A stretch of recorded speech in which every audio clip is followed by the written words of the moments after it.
कहानी है रामपुर गांव की, जहां के मर्द महिलाओं को हमेशा नीचा दिखाने की कोशिश में रहते।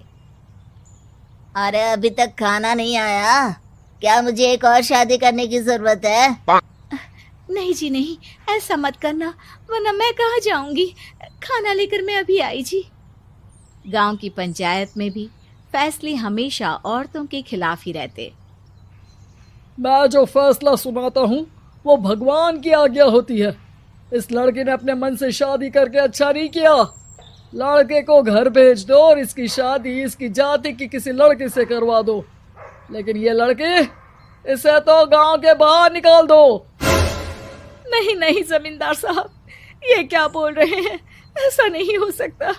मेरी बेटी मासूम है, इसे अच्छे बुरे की समझ नहीं है। अरे कहाँ जाएगी ये बेचारी? कहाँ जाएगी? इतनी चिंता है तो पूरे परिवार का गांव निकाला कर देते हैं। बेचारे पूरे बसे बसाए परिवार को गांव छोड़ना पड़ता है। चाहे जो हो, अगर बेटियों को कंट्रोल नहीं कर सकते तो गांव में रहने का कोई मतलब नहीं है। यहाँ औरतों को दब कर रहना होगा। कोई भी अपने हिसाब से कुछ नहीं कर सकता, सब ईश्वर की मर्जी से ही होगा। तभी गांव का एक आदमी दौड़ा दौड़ा आता है। सरपंच साहब, जमींदार साहब, वो कालिया है ना, उसकी बेटी पढ़ने के लिए शहर जा रही है। अच्छा, ये कब हो गया? और कालिया की हिम्मत कैसे हो गई ऐसा करने की? लेकर आओ उसे और उसकी बेटी को। बस फिर क्या था, हाजिर हो जाते हैं कालिया और उसकी बेटी सरपंच के सामने। अरे कालिया, ये क्या सुनने में आ रहा है? बेटी को इंजीनियर बना रहा है तू? और ये बता, गांव में तो स्कूल नहीं है, फिर कहां से इतनी क्लास पास कर गई तेरी बेटी? राधा, जो कि कालिया की बेटी है, उसे लगता है कि सरपंच उसकी तारीफ कर रहे हैं। सरपंच जी, मैंने ऑनलाइन पढ़ाई की है, डिस्टेंस लर्निंग से। सभी में मैंने अच्छे नंबर पाए हैं, जिसे देखते हुए शहर की इंजीनियरिंग कॉलेज में मुझे स्कॉलरशिप मिली है। वाह जी वाह, क्या होती है ये? पहले तो ये बताओ, फिर आगे की बात करते हैं। पूरा गांव राधा की बात सुन रहा था और राधा बोलती जा रही थी। तो ऐसे मैं फ्री में एक अच्छी शिक्षा लेकर गांव में जो कुछ परेशानियां हैं, जैसे बिजली, पानी और इंटरनेट जैसी समस्याओं के लिए काम करूंगी। मैं गांव को शहर से जोड़ने के लिए पुल का निर्माण करवाने का प्रस्ताव रखूंगी। मुझे पूरी उम्मीद है कि जल्द ही हमारा गांव भी तरक्की की राह पर चल पड़ेगा। राधा की बात सुनकर सारे गांव वाले ताली बजाने लगते हैं। सरपंच को समझ नहीं आता कि वो क्या करे। चुप रह नादान लड़की, गांव के खिलाफ जाने के लिए तुझे गांव से बेदखल कर दिया जाएगा, वो भी पूरे परिवार के साथ। और हाँ, अगर ठीक से गांव में रहना चाहती है तो ये पढ़ाई लिखाई छोड़ दे। हम तेरे लिए गांव का कोई होनहार लड़का देखेंगे। तभी गांव का एक आदमी बोल पड़ता है। अरे नहीं नहीं सरपंच जी, राधा बिटिया जो बता रही है, अगर वैसा हो जाए तो हम लोगों को पैसा कमाने के लिए बाहर नहीं जाना पड़ेगा। हाँ जी, और ना ही कोसों दूर पानी के लिए भटकना पड़ेगा।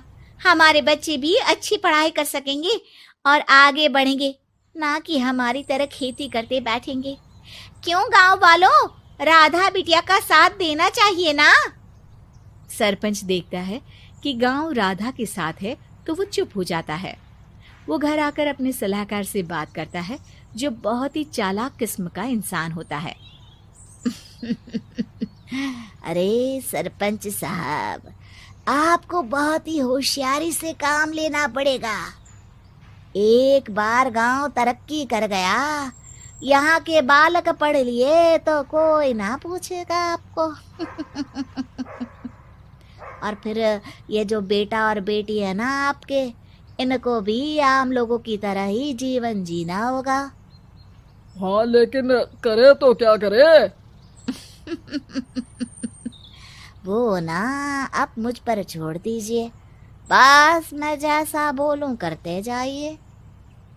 अगले रोज सुबह जब गांव वाले सोकर उठते हैं तो राधा के घर के बाहर और साथ ही वो लोग जिन्होंने राधा का सपोर्ट किया था, उनके घर के आगे लाल रंग से कल आऊंगी लिखा होता है।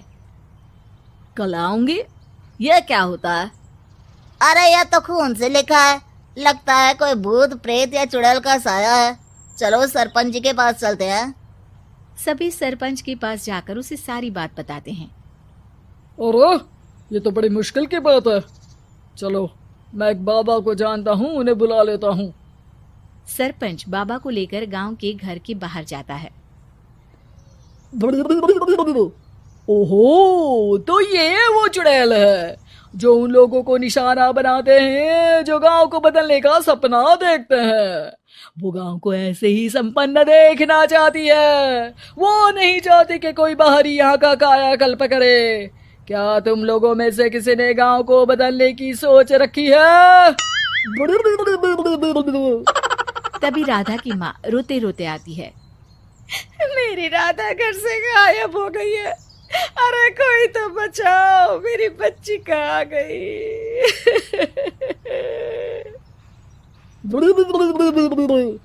ले गई वो चुड़ैल, तेरी बच्ची को ले गई। अब वो उसे श्रापित करके छोड़ेगी, उस पर चुड़ैल का साया हो जाएगा। तभी बुरी सी हालत में राधा भी वहां आ जाती है। उसके बाल चुड़ैल की तरह फैले होते हैं और कपड़ों में खून लगा होता है। सभी राधा को देखकर डर जाते हैं। माँ, पता नहीं मुझे कौन उठा कर ले गया था।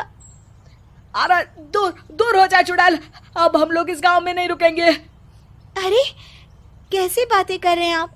कल तो आप मेरे भरोसे गांव का हुलिया बदलने, अपने बच्चों को पढ़ाने और तरक्की उन्नति की बात कर रहे थे, तो आज क्या हो गया आपको? ये फिर तुम लोगों को बहकाएगी। ये चुड़ैल गांव में आ चुकी है, ऐसे ही ये तुम्हारे घर के बच्चों को भी ले जाएगी। गांव वाले राधा को गांव से बाहर निकाल देते हैं। उसके माँ बाप रोते रहते हैं, लेकिन गांव वाले नहीं मानते। मैं भी अपनी बहन के साथ गांव के बाहर रहूंगा, लेकिन वो पढ़ाई नहीं छोड़ेगी। वहीं सरपंच के घर पर सलाहकार कहता है। देखा, सांप भी मर गया और लाठी भी नहीं टूटी।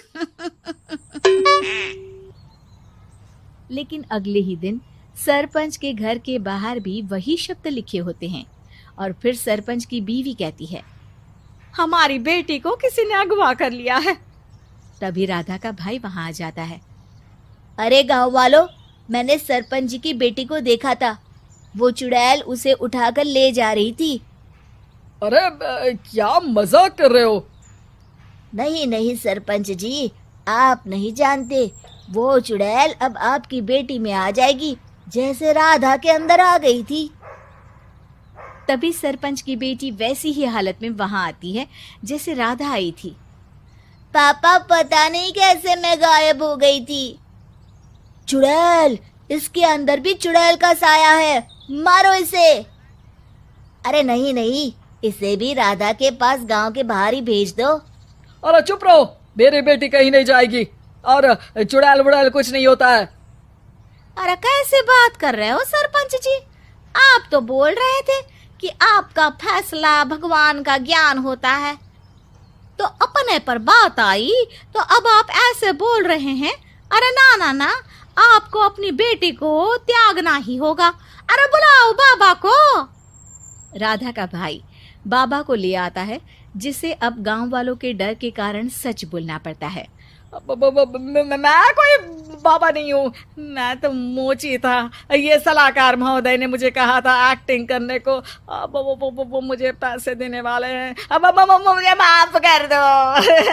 गलती हो गई, मुझे माफ कर दो।